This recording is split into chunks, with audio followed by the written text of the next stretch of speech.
ಸಾವಿರಾರು ಕೋಟಿ ಒಡೆಯ ಕಾನ್ಫಿಡೆಂಟ್ ಎಂಬ ಬೃಹತ್ ರಿಯಲ್ ಎಸ್ಟೇಟ್ ಉದ್ಯಮ. ಬಿಗ್ ಬಾಸ್ ನಂತ ರಿಯಾಲಿಟಿ ಶೋಗಳಲ್ಲಿ ದೊಡ್ಡ ಮೊತ್ತ ಕೊಡ್ತಿದ್ದ ದೈತ್ಯ ಉದ್ಯಮಿ. 12 ರೋಲ್ಸ್ ರಾಯ್ಸ್ ಕಾರುಗಳು ಸೇರಿ ಐಷಾರಾಮಿ ಮಾಲೀಕ. ನೂರಾರು ವಿದ್ಯಾರ್ಥಿಗಳಿಗೆ ಆರ್ಥಿಕ ನೆರವು ನೀಡುತ್ತಿದ್ದ ಸಿಜೆ ರಾಯ್ ಆತ್ಮಹತ್ಯೆಗೆ ಶರಣಾಗಿದ್ದಾರೆ. ಬೆಂಗಳೂರಿನ ರಿಚ್ಮಂಡ್ ಸರ್ಕಲ್ನ ಲ್ಯಾಂಗ್ಫೋರ್ಡ್ ರಸ್ತೆಯಲ್ಲಿರುವ ತನ್ನ ಕಚೇರಿಯಲ್ಲಿ ಸಿಜೆ ರಾಯ್ ಸೂಸೈಡ್ ಮಾಡಿಕೊಂಡಿದ್ದಾರೆ. ಗನ್ನಿಂದ ಶೂಟ್ ಮಾಡಿಕೊಂಡು ಮಾಡಿಕೊಂಡಿದ್ದಾರೆ. ಅದು ಐಟಿ ಅಧಿಕಾರಿಗಳ ಮುಂದೆಯೇ. ಸಿಜೆ ರಾಯ್ ಸಂಬಂಧಿಸಿದ ಕಚೇರಿಗಳ ಮೇಲೆ ಪದೇ ಪದೇ ಐಟಿ ಅಧಿಕಾರಿಗಳು ದಾಳಿ ಮಾಡ್ತಿದ್ರಂತೆ. ಇವತ್ತು ಕೂಡ ಕೇರಳದಿಂದ ಬಂದಿದ್ದ ಐಟಿ ಆಫೀಸರ್ಸ್ ಕಾನ್ಫಿಡೆಂಟ್ ಕಚೇರಿ ಮೇಲೆ ರೇಡ್ ಮಾಡಿ ತಲಾಶ್ ನಡೆಸಿದ್ದಾರೆ. ಸಿಜೆ ರಾಯ್ನ 1 ಗಂಟೆಗಳ ವಿಚಾರಣೆ ನಡೆಸಿದ್ದಾರೆ.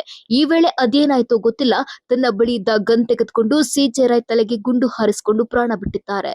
2005ರಲ್ಲಿ ಸಿಜೆ ರಾಯ್ ಕಾನ್ಫಿಡೆಂಟ್ ಗ್ರೂಪ್ ಸ್ಥಾಪಿಸಿದರು. ಕೇರಳ, ಬೆಂಗಳೂರಲ್ಲಿ ಐಷಾರಾಮಿ ಯೋಜನೆಗಳನ್ನ ಪೂರ್ಣಗೊಳಿಸಿದ್ದಾರೆ.